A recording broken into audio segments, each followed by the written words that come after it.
berjumpa lagi dengan Ibu. Jangan lelah dan jangan bosan ya, karena masih harus belajar dari rumah. Semoga pandemi segera berakhir dan anak-anak bisa bersekolah lagi seperti dulu. Pada video pembelajaran sebelumnya sudah dibahas mengenai proklamasi kemerdekaan dan membangun kehidupan kebangsaan. Dalam era global, masalah yang dihadapi suatu negara akan berubah menjadi masalah beberapa negara dan bahkan menjadi masalah internasional. Contohnya, masalah kebakaran hutan di Riau. Karena letak Riau yang berdekatan dengan Malaysia dan Singapura, kabut asap akibat kebakaran hutan tersebut menimbulkan pencemaran di negara tetangga. Sehingga permasalahan kabut asap ini menjadi masalah internasional karena melibatkan negara lain. Atau contoh lainnya adalah keadaan ekonomi Amerika yang memburuk pada tahun 2008 menjalar dan menyerang negara-negara lain juga, sehingga menjadikannya sebagai masalah internasional. Berdasarkan dua contoh kasus tadi membuktikan bahwa setiap negara memiliki sifat saling ketergantungan dengan negara lain. Maka pemerintah Republik Indonesia harus proaktif memainkan peran dalam organisasi-organisasi dan pertemuan internasional seperti Konferensi Asia Afrika, Gerakan Non-Blok, dan Perserikatan Bangsa-Bangsa. Pada kesempatan kali ini, Ibu akan membahas mengenai peran Indonesia dalam kerjasama internasional. Berikut ini peran Indonesia dalam kerjasama internasional. Yang pertama, peran Indonesia dalam Konferensi Asia Afrika atau KAA.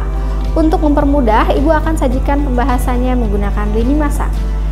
Pertama, 25 Agustus 1953, Perdana Menteri Ali Sastroamidjojo pidato di depan DPR mengenai pentingnya kerjasama negara-negara Asia Afrika.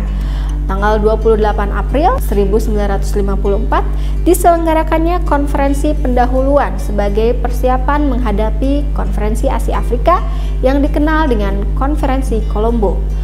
Tanggal 28 sampai 29 Desember 1954 pemerintah Indonesia mengundang peserta Konferensi Kolombo untuk menghadiri Konferensi Bogor atau Konferensi Pancanegara untuk membicarakan persiapan-persiapan terakhir sebelum pelaksanaan Konferensi Asia Afrika. Berikut ini tokoh penting yang hadir dalam konferensi tersebut.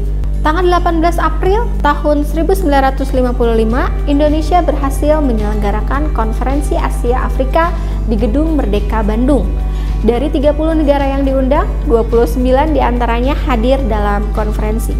Konferensi Asia Afrika berhasil mencetuskan 10 prinsip yang tercantum dalam Declaration of the Promotion of World Peace and Cooperation. 10 prinsip itu dikenal dengan Dasar-Sila Bandung. Tanggal 19 sampai 24 April 2005, Konferensi Asia Afrika kedua sekaligus peringatan 50 tahun Konferensi Asia Afrika pertama di Bandung dan Jakarta digelar. Tanggal 19 sampai 24 April 2015, Konferensi Asia Afrika ketiga di Jakarta dan di Bandung yang merupakan pertemuan antar kepala negara Asia dan Afrika diselenggarakan. Yang kedua, peran Indonesia dalam gerakan non-blok. Gerakan non-blok atau Non-Aligned Movement merupakan wadah negara-negara yang tidak memasuki blok barat maupun blok timur. Gerakan non-blok tidak diartikan sebagai netralisme, melainkan aktif sebagai subjek yang ikut berperan dalam menghadapi peristiwa-peristiwa internasional.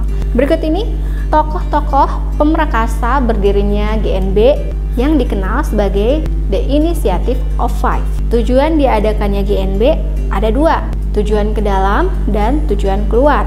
Tujuan ke dalam adalah mengusahakan kemajuan dan mengembangkan ekonomi, sosial, dan politik yang jauh tertinggal dari negara maju. Tujuan keluar adalah berusaha meredakan ketegangan antara blok barat dan blok timur menuju perdamaian dan keamanan dunia. Adapun prinsip yang dipegang oleh anggota GNB yaitu yang pertama, tidak berpihak terhadap persaingan antar blok barat dan blok timur. Yang kedua, berpihak terhadap perjuangan anti kolonialisme. Yang ketiga, menolak ikut serta dalam berbagai bentuk aliansi militer. Yang keempat, menolak aliansi bilateral dengan negara superpower.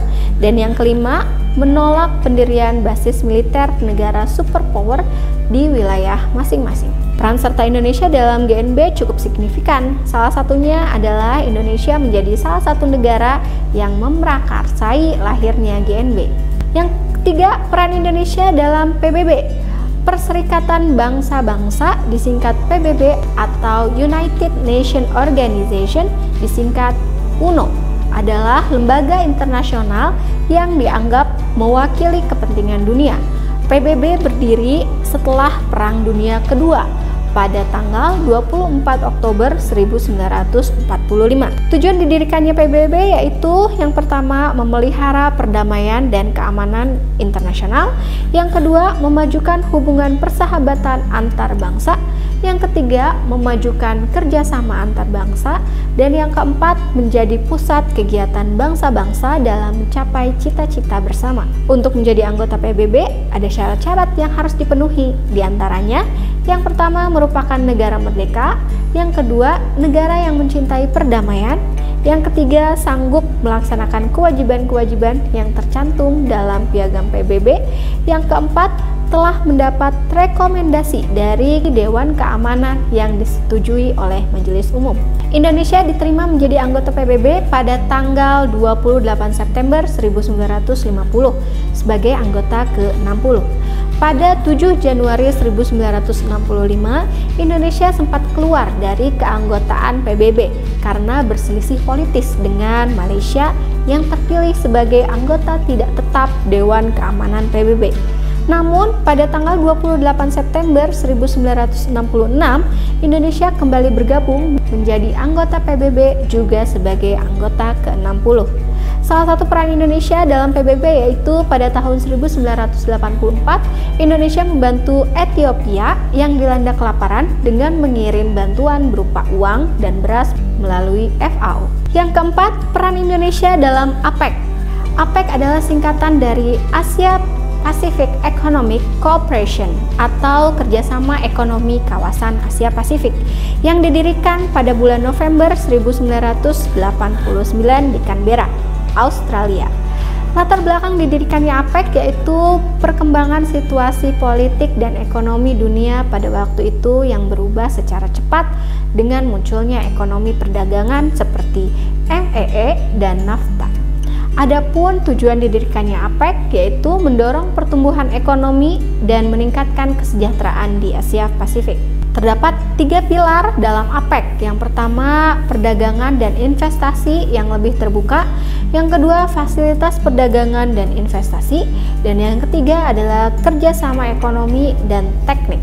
Nah, itulah pemaparan mengenai peran Indonesia dalam kerjasama internasional. Banyak manfaat yang didapatkan dari kerjasama internasional ini.